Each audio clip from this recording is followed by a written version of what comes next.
Mungkin anda masih perlukan sebuah tablet baru.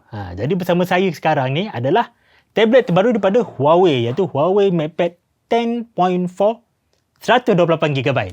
Jom begitu saya untuk tengok buka kotak Huawei MatePad 10.4. Tablet yang sampai ke saya ni memang baru sangat. Tengok, plastik pun tak buka lagi.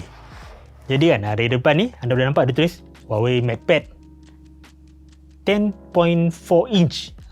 Lepas tu dekat belakang dia, kalau anda boleh nampak, ia ada sound by Harman Kardon dan WiFi 6 certified. Dan di tepi dia pula, ni ada menerangkan tentang Huawei MatePad warna midnight grey ataupun kelabu tengah malam. Dia ada storan 128GB dan juga RAM 4GB.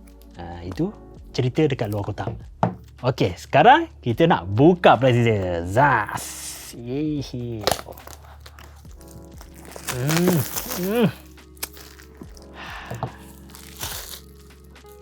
Lepas tu, kita buka kotak dia pula.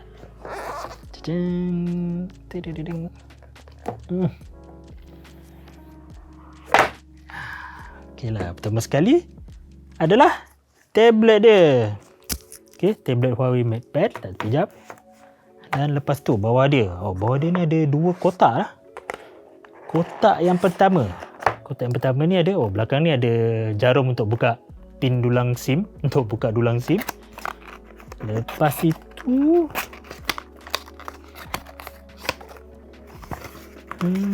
ada buku panduan dan ni kalau anda boleh nampak dia ada adapter USB-C ke 3.5mm. Dan lagi ada satu lagi. Sempit ni sini. Lagi dalam kotak ni adalah okey, ini adalah kabel USB-A ke USB-C. Okey, ini satu kotak. Kotak satu lagi pula isi dia. Kita buka terus. Dia ada kepala pengecas Huawei Supercharge 22.5W. Okey, nampaknya itu saja dalam kotak ni. Seterusnya, kita kenali spesifikasi Huawei MatePad 10.4 ni dengan lebih mendalam. Sebenarnya kan, tablet ni bukanlah tablet yang baru. Ianya adalah versi naik taraf daripada Huawei MatePad 10.4 yang dilancarkan tahun lepas. Rupa luarannya nampak sama. Ia ada skrin berukuran 10.4 inci, macam nama dia lah, dengan resolusi 2000 x 1200 ataupun 2K. Skrin ni daripada jenis IPS LCD. Dan kalau anda lihat, tak ada takuk dan lubang langsung sebab kamera dia terletak di dalam bingkai ke atas ni.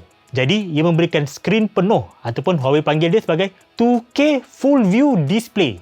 Kamera belakang dia pun masih ada satu, 8MP, dan kamera hadapan yang atas skrin tadi pun sama, 8MP. Dekat tepi tablet ni dia ada 4 pembesar suara, 2 di kiri dan juga 2 di kanan. Dan sistem suara ini ditala oleh Harman Kardon. Kalau anda nak cocok phone kepala berwayar, anda boleh gunakan adapter USB-C ke 3.5mm yang ada dalam kotak tadi.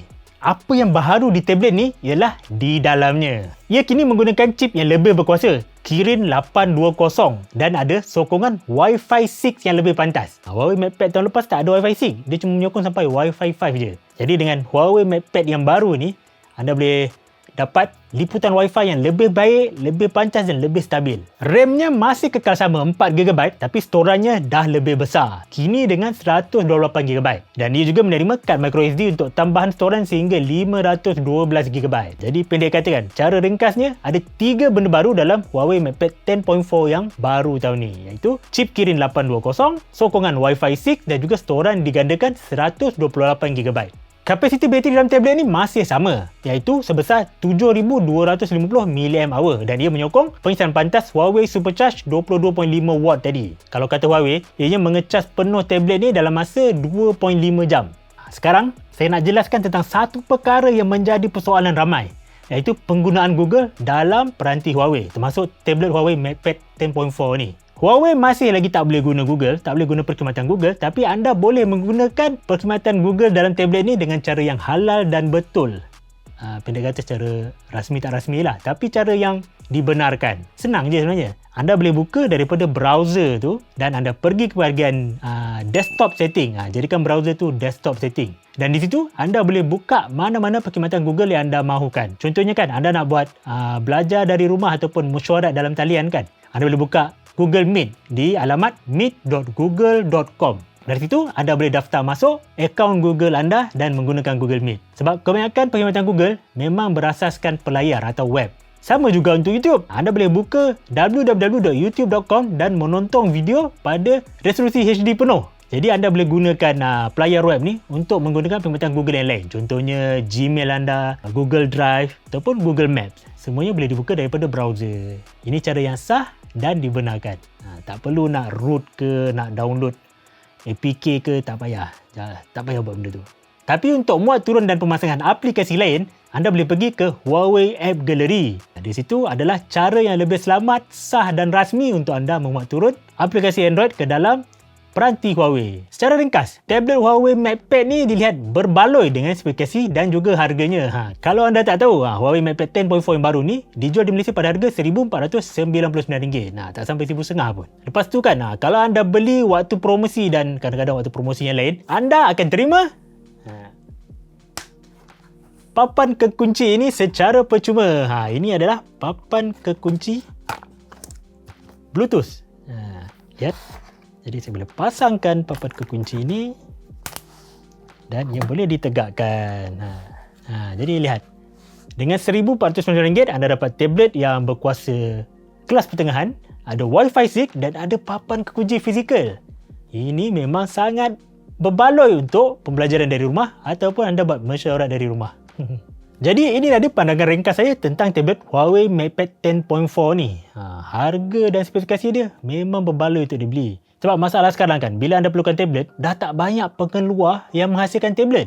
Yang tinggal sekarang pun rasanya sama ada Samsung ataupun Apple. Tapi harga kedua-duanya lebih mahal. Terima kasih kerana menonton video Buka Kotak Huawei MatePad 10.4 ni sampai habis. Kalau anda sukakan video ni, jangan lupa tekan like dan juga subscribe saluran YouTube Soya Cincau BM. Ikuti kami juga di Facebook, Twitter dan Instagram. Saya Najib dari Soya Cincau dan kita bertemu lagi dalam video kami akan datang. Bye. Assalamualaikum.